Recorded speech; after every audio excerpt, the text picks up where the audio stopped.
Like you very much. The fact that you are The fact that you don't like it delegitimizing does my not mean you're still not experience rich. to talk about why the rain is important. I didn't care very much about that.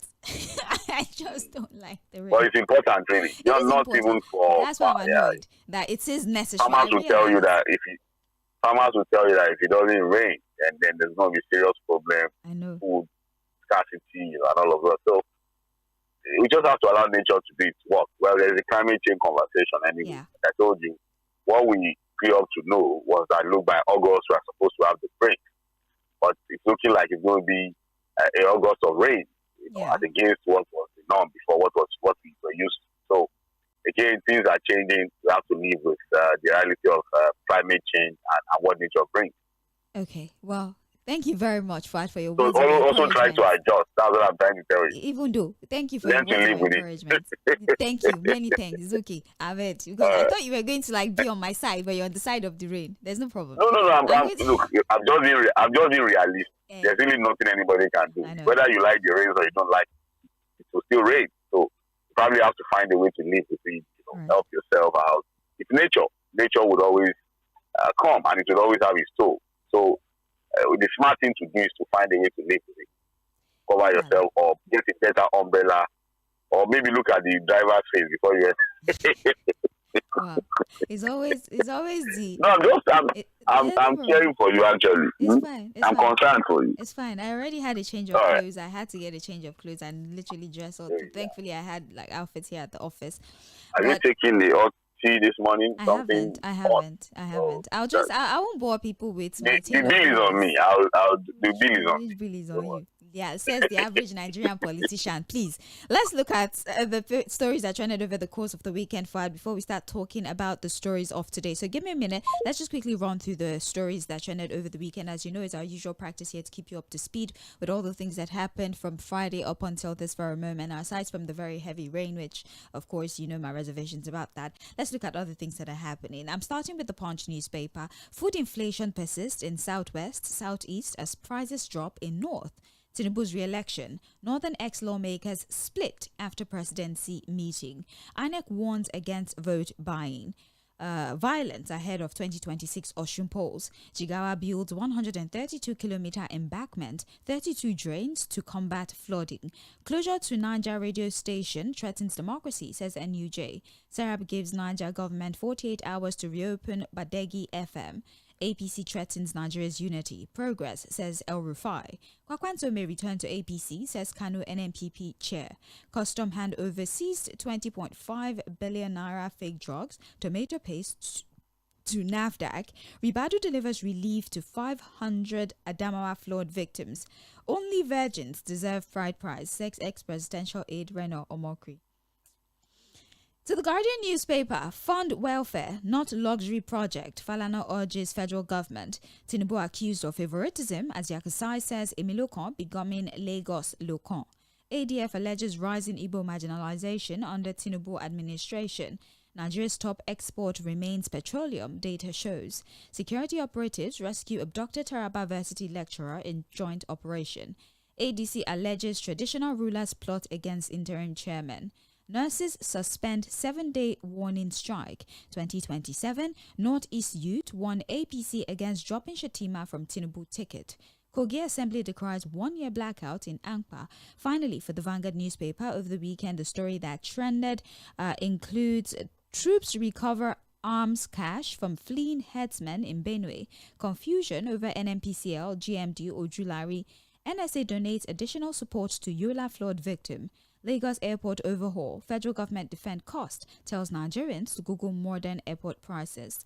SDP drags INEC to court over rejection of candidate in 12 hours of the weekend. And we can open the conversations with some of these stories, seeing as they are relevant to the stories that we have this morning on the front pages of our dailies. Fuad, first of all, Fuad, let's start today on a very beautiful note before we start looking at all the confusion going on within the political landscape. Our women have done it again, Fuad side. The Tigers have done it again 5 times. Yes, they have become the first team actually to win the FIBA Women's Afrobasket 5 times in a row after they defeated Mali on Sunday. It was a 75 to 68 aggregates. That was actually how they qualified to the finals. They first beat Senegal on Sunday, and then they defeated Mali to become 5-time winner of the FIBA Afro Basket. And we're so excited, from the Falcons to the Tigers. Fuad, what a wonderful time to be a woman. What are your thoughts? Fantastic. A time to be a Nigerian first. Even though before we before we talk about this, but we must commend the female basketball team, the Tigers. They call them the Tigers. They've done fantastically well. Complete dominance. Again, for you to retain a title 5 consecutive times is no mean feat, if you ask me. That's complete dominance. They could just be crowned the life champion of that competition. Because 5 times in a row. And if you understand how tough African female basketball is, you understand that this is not something that has happened by chance. It must have come from a lot of hard work, consistency, resilience. We also have, she also has a lot of swag. You can't take your eyes off her, really, on the sidelines. She has that presence. I think she's got her technical abilities spot on. She knows what she's doing with the team. And I think they've done very well. There's nothing to say again other than to congratulate them and hope that the way the Super Falcons were rewarded, they would also be rewarded. Not to say, football is a dominant sport. The reality is that, look, any sport at all, that we have Nigerians doing well and are able to put our name on the world map in this way should be rewarded. I think the president and the first lady hosting the Super Falcons seems to have set the standard. Maybe encouragement for other athletes, whether male or female, to also say, this is the time that you're going to get a reward. You do very well, you are rewarded. Not the era of ordinary presidential handshake. You understand what I'm saying? This is a time where out there in positive light. So the presidency, I think, has congratulated them. They put out a statement. I saw that on Mr. Bayo Ononuga's handle.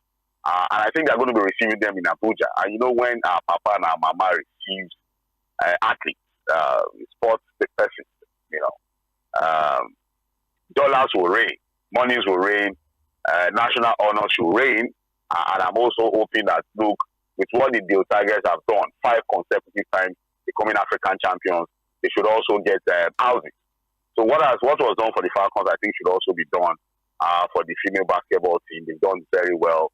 These are moments where you feel very, very proud to be a Nigerian, whether you like it or not. Again, I didn't watch the entire match, but at least the little I saw was a very proud moment to be a Nigerian. The fact that we are the giants of Africa to reflect in everything we do. And I think they've been able to do that, and then they must be rewarded. So, proud moment to be a Nigerian, proud moment to be a woman. We congratulate this basketball team that has done the unimaginable 5 consecutive times dominating the African basketball team. Is no mean feat.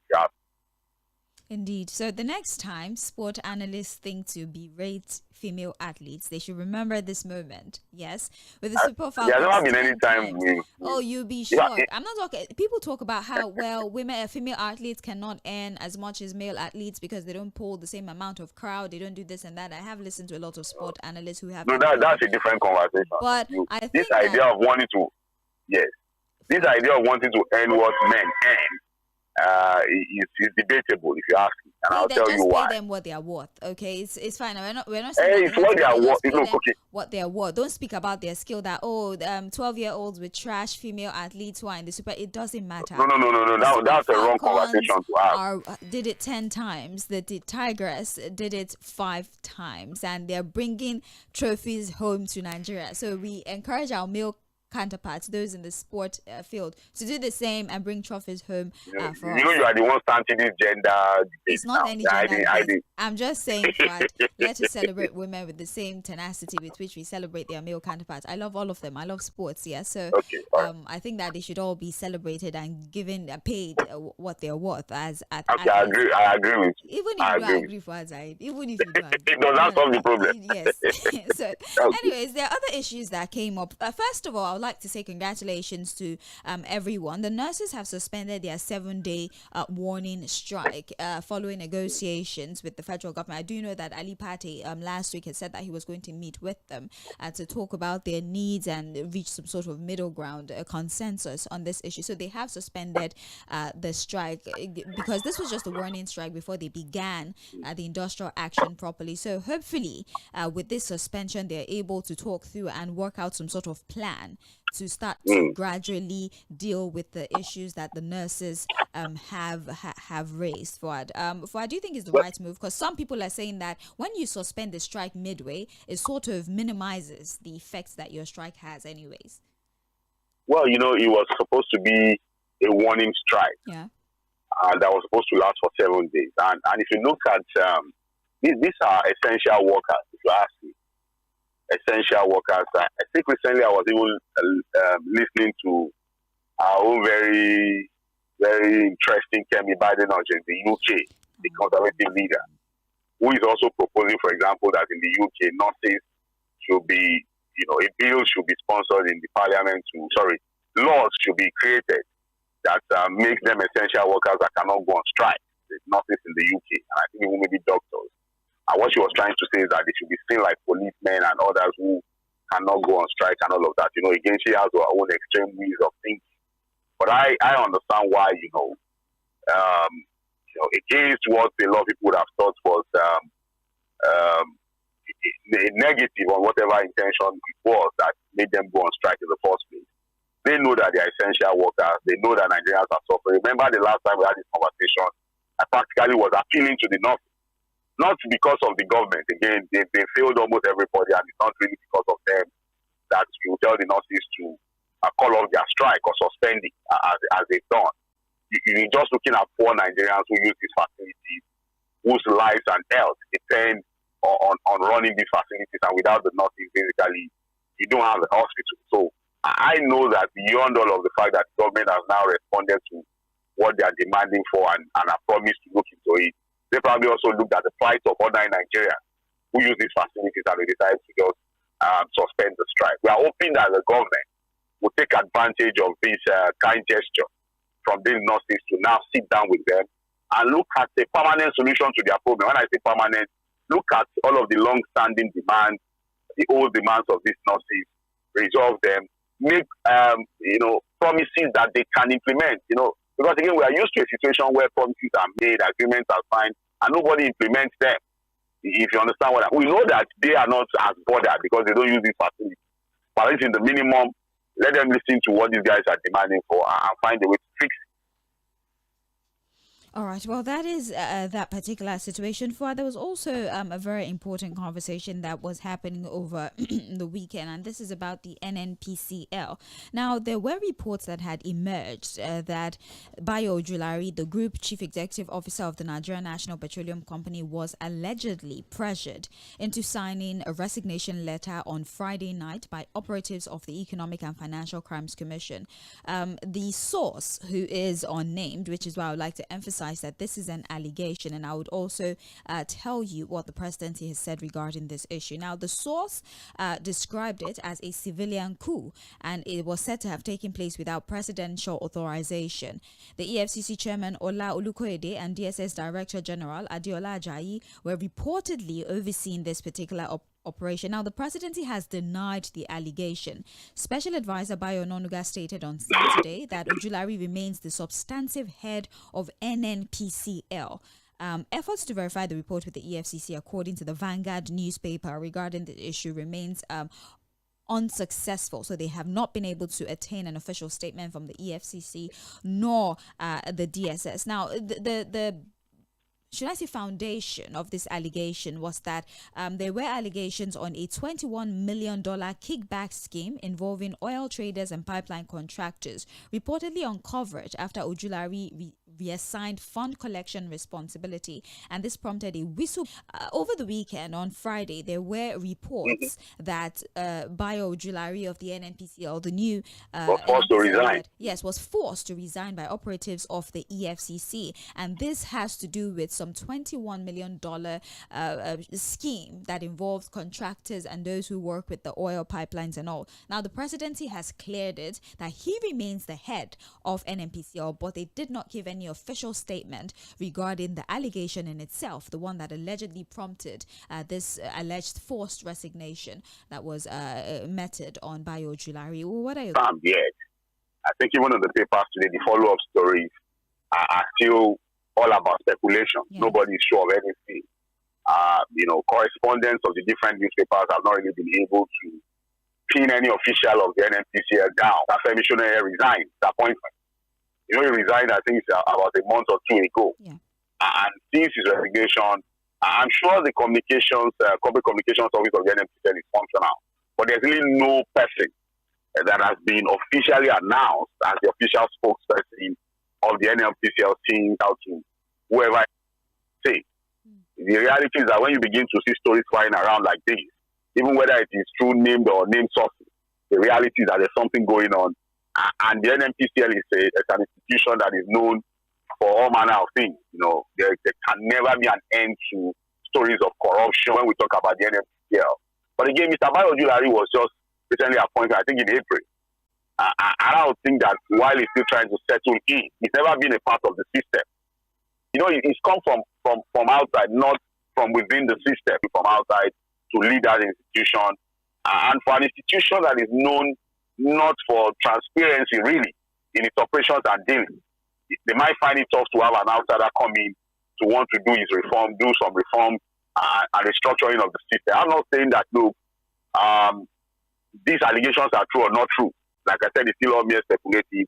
But my mind tells me that something is going on in the NNPCL, and that what we are getting are just snippets of a bigger conspiracy or a bigger situation in that institution. We'll have to wait, because again, if it is true that they saw some money, some illegal contracts and kickbacks, the EFCC's job is not to force somebody to resign.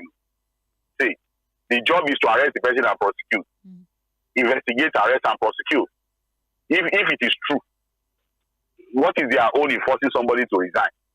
You understand what I'm saying? If it is true, all they need to do is to say, look, we conducted this investigation, we have enough evidence, we are going to pick him up and arraign him in court. And if that happens, I think it will just be normal for the presidency that appointed him to now tell him to go, to sack him.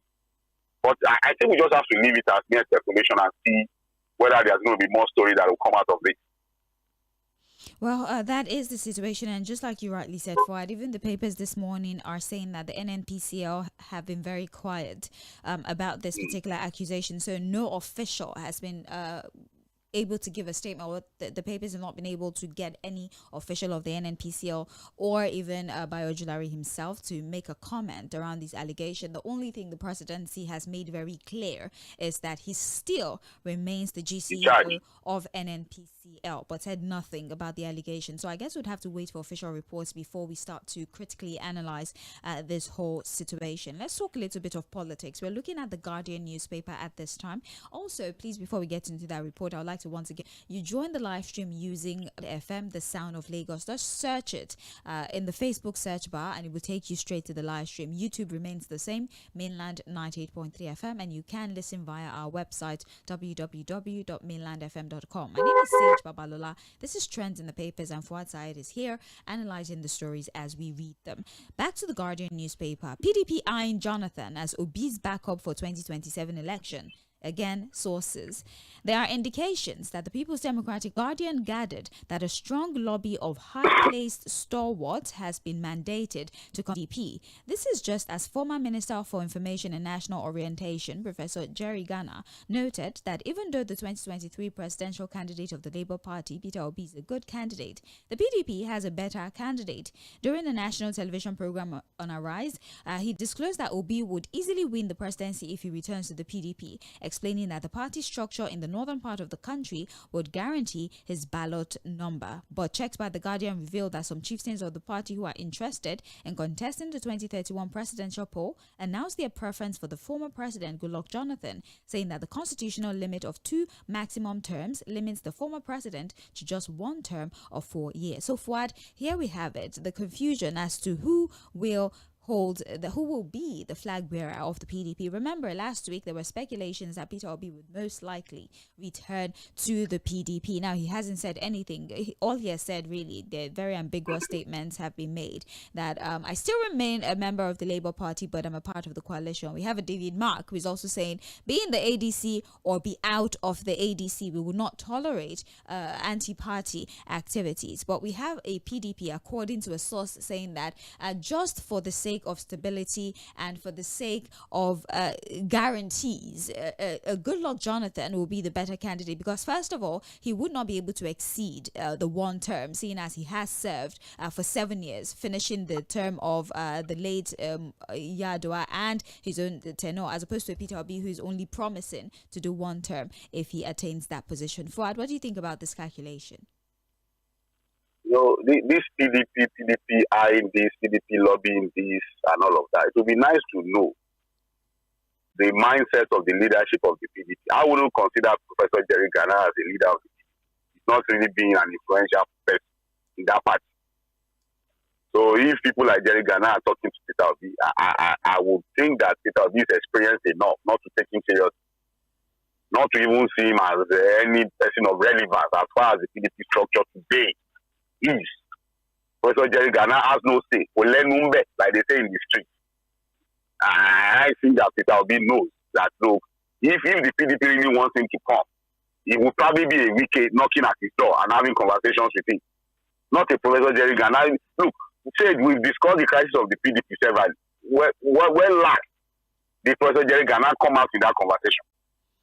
And then suddenly today, when Atiku is out of the party, it is now that he has found his voice. So now say Peter Obi, he stands a better chance of winning the presidency if he comes to the out. Where? What structure exactly is he talking about? Whereas the people who have the heart and the soul, the kidney, the liver of the party, people like Wike, they've already pledged their loyalty to supporting the second-term ambition of President Bola Ahmed Tinubu. The chairman of the party today, Damagum, is a Wike person. The secretary of the party, a Wike person. Some of the governors, if not all of the governors in the PDP, a lot of them are still aligned to the Wike idea and philosophy for the party. And what is that philosophy? The philosophy is that we are PDP members, but we are working for the APC endorsement CPC. And for Goodluck Jonathan, Patience Jonathan, the wife, who is also, again, if you are looking at what a Jonathan could be doing in politics, you probably have to listen to the wife. Very influential and also very vocal. I think recently, you know what Mama Patience Jonathan said? I know they go out so long again. I will support my sister. And who was he said, I'm going to support Tinubu? Directly saying that, look, if any of you is thinking that my husband is going to contest in 2027, just jettison the idea. So just imagine what PDP has become. A party that once boasted that they ruled Nigeria for 60 years. They ruled for 16 years only to become a party that is now eyeing candidates, chopping for candidates. See how are the mighty falling? A party that once boasted that, look, we are going to rule this country for 60 years. Now they are reduced to a party that is now shopping for candidates. Among themselves, they are not even sure that there's any person of political strength that can take the ticket of the party and give the APC a run for their money. The only person that seems to be in the calculation too, for me, is a featherweight. It's just like putting a lightweight against heavyweight boxer. They are going to kill the other boxer. I say it today, and I say with conviction and sense of responsibility, even if Seyi Makinde gets the PDP ticket, it would be like putting a lightweight boxer against a heavyweight boxer. President Bola Ahmed Tinubu. In round one, is gone. Cut me anywhere. If the ticket, again, the PDP probably will remain a spoiler. And that's why you see that in serious political conversations now, ahead of 2027, it is APC against ADC. Any political other candidate. Some of them want to that. must be sent to us. Have some mental problem. Going to spend one term. Tell us where it has ever happened. Who? On a column,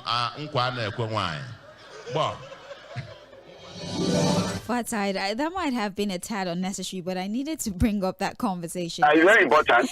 Yeah, it's relevant. I mean, it's the Igbo part. My Igbo friends were interpret. Yes, I didn't really get the interpretation of the Igbo part, but I brought this up because, part of the concerns that has been raised as to why Goodluck Jonathan is being considered is because he constitutionally cannot even exceed that one term. So he is bounded by the dictates of the law. But Peter Obi, the law allows him to do 2 terms, and so we can only take his word for it. But the PDP is saying, Jonathan now does not even have a choice. Whether he wants to run for a second time, the law does not allow him, so he can only do 1 term. But there's a legal, before we talk about Peter Obi and what Sᴏᴜ is saying. Yes. Yesterday, Barrister Curtis was also explaining that, look, there could be a legal battle, even on Goodluck Jonathan. I'll tell you why. Yes, the law says maximum 2 terms. Yeah. But there's also the question around whether there could be legal questions around whether Goodluck Jonathan too can have the oath of office more than twice. Because he's taking it when Yar'Adua died, in the first 2 years. And he's also taking the oath of office when he won. And with a judiciary that is so unpredictable. Because you could have a situation if PDP brings in Goodluck Jonathan, people are going to go to court on that particular issue. Whether Goodluck Jonathan can have the oath of office as president 3 times if he wins. So, and look, it will be too risky even for the PDP or any political party now to fuel the Goodluck Jonathan on that basis, if you understand what I'm saying. Right. Because if he wins eventually, we have a judiciary that is so unpredictable, I'm sorry. The Supreme Court judgment that will be the final arbiter on the issue could give a shocking judgment. Again, that's what some political pundits are saying. I just have to bring it up. You listen to Barrister Curtis saying it yesterday. So even as people are thinking, hey, Goodluck Jonathan is bounded by 1 term, there could be legal complications and implications if he decides to run on the fact that twice he's taking the oath of office. If you understand what I'm saying. So that's also a factor. And therefore, Peter Obi has responded. ᴏᴜ stylishly was throwing jabs at him. Yeah, he said he was talking about Anambra politics. I think that by now, ᴏᴜ would have concentrated more his energy and rhetoric on how to win a second term.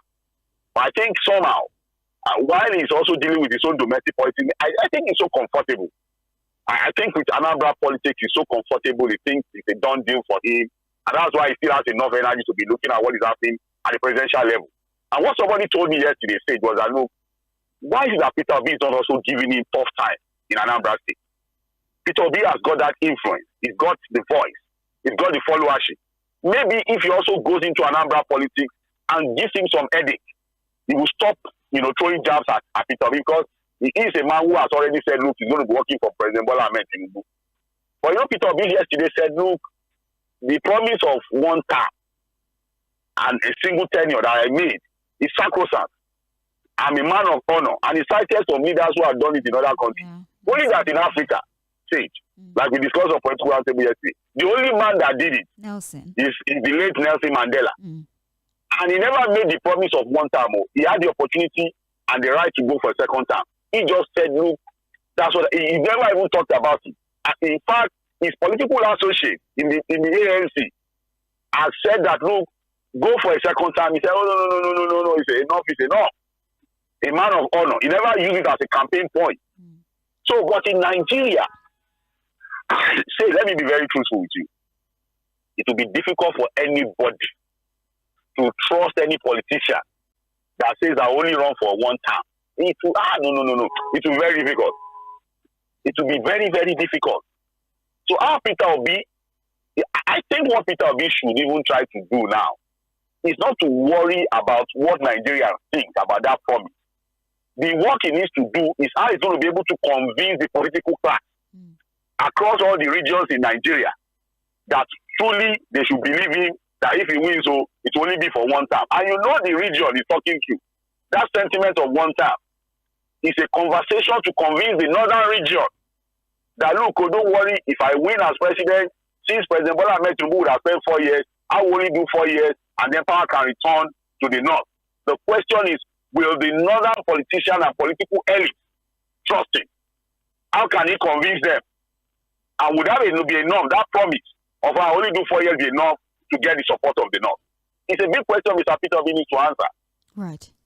All right. Well, that is that particular situation. Let's see how it goes, whether or not this promise is going to aid him getting the ticket. And under what party, we honestly do not know under what party. That's another conversation. We have no idea. Would it be the Labour Party? Would it be under the ADC? Would he return to the PDP? Nobody has that answer. And I don't think Peter Obi has made any decision at this time. Moving on to other stories. We have ADC slammed Tinubu's 712 billion naira Murtala Mohammed International Airport renovation as misplaced priority. Federal government defense project tells Nigerians to cross-check modern costs. Now, the former national chairman of the Inter-Party Advisory Council, IPAC, Peter Ame, has condemned the federal government's decision to earmark a staggering 712 billion naira for the renovation of the Murtala Mohammed International Airport. The ADC has also toed the same path, but the Minister of Aviation and Aerospace Development, Festus Keyamo, has defended the cost, saying the Bureau for Public Procurement, which scrutinized and fixed the final cost, did an excellent job. Fuad, that is the story. 712 billion to renovate Murtala Mohammed International Airport. The ADC and IPAC, or well, the former leader of IPAC, seems to think that is an exorbitant amount of money that should not be spent on renovation. Fuad. Well, two issues here, Sage. I think we need to situate those two issues properly so that we don't just muddle it up. If you ask me whether there's a need for a complete renovation, a revamp, if possible, a reconstruction, pull it down, build another one if it is possible, of the Murtala Mohammed International Airport, I think I'll say yes. That airport is a disgrace. It's a national disgrace, if you ask me. And if you see, because again, I tell people, if you want to create an impression of your country, where it starts with your airport too. Sage. Because that's the first place people begin to have a feel, a perception of your country.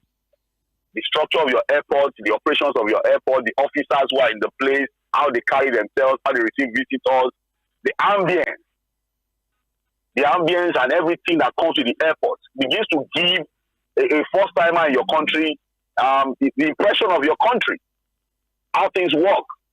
And I'm telling you that if you check with even some other African airports, international airports, the Murtala Mohammed International Airport is a complete shame. Thank God that there was one that was the small one that was quickly built, renovated and built under the Buhari regime. That's even the only reason why there's a semblance of something functional in that airport. The old one is intact as, because again, if you're going to make any international travel, you check in through that new one, that small one. And then you'd have to still go to the old one, to fly. And if you move from that new one to the old one, you understand why that old one needs quick attention. Again, Festus Keyamo has come out to say, when it comes to even transiting in Nigeria, because we really don't have a proper transit point, people will have to require a Nigerian visa to transit in Nigeria. So who is counting the cost? Tighten your belt. But we see ridiculous cost put at renovating buildings. And you cannot, what exactly are we doing? It's not for the minister. Again, when we talk about accountability and our public officials, this is the problem I have with them. Look at the statement. Go and check. Who will go and check?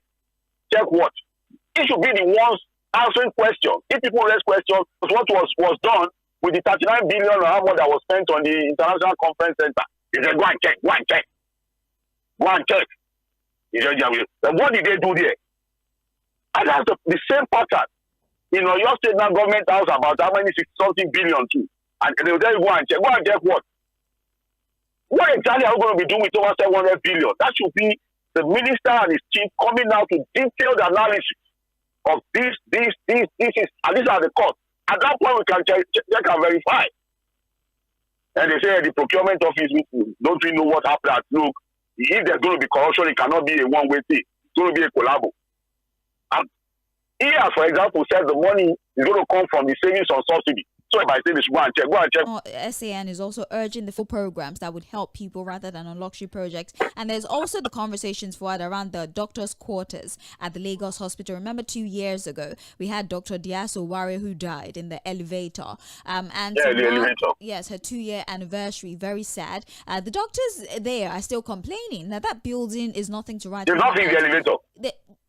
the elevator has been replaced, but it's inaccessible. They've not used it. They replaced it, but it is still locked, so they cannot use it. So they can't pass the main entrance. They have to go all the way to the back. That entire structure, I think about 10 stories. They have to go. Yes, there's no light. There's no water. They're still complaining that 2 years after at this There you time. see. That's the And then when doctors go on strike now, they say they are not patriotic. Elevator in that particular building I know there are too many stories that we deal with that sometimes some of us fight things. What is the big deal with an elevator? Say, lift. I mean, lift. yes. What's the big deal with running and the investigation of the contractor and everything? What has come out of it? Say, remember that I said they were going to arrest the contractor, prosecute and do, because as it stands now, and we say the lady just, that was the reason why the lift, the elevator malfunctioned in the first place to the point where it killed someone. Now they say they replace it, but it's inaccessible. And that's what you have across board. When you see, look, I saw people, you might think that, look, you can talk about patriotism. Oh, when they jackpot now, they say, oh, they are not patriotic. We train them, but they are leaving the country. Why wouldn't they leave?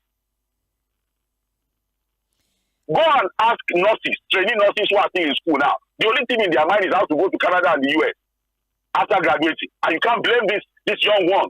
They look at the older ones who have been in the system, what they go through. They go there for training programs, internships, and they see the conditions of service. And because it's a global village now, there are other friends who are outside the country, they see that there's a system working there for them. Now somebody will come and begin to talk about patriotism. How do you get people patriotic when the people who are put in charge of our public funds are not even patriotic to be able to do the right things for the people? So again, like Fᴜဃᴜ has said, look, it's not just about you putting money in things that we know. It makes it easy for you to steal public funds. Take care of the people. Thank you. The U.S. Embassy last week also shared a story talking about why our governors are just throwing monies around, renovating buildings, where the people are getting poorer. Just 10 minutes. Okay. Okay. Well, that's all the stories we can take right now. Well, other headlines here. Tinubu commits to uninterrupted power supply before tenure ends. Zulum's allays allow dam collapse despite rising water levels of Borno and Cameroon rivers. So he's saying not to be afraid. They have control over that situation. Zamfara bandits raid 16 villages, kill 5, abduct several. We also have here striking doctors cripple Lautech Hospital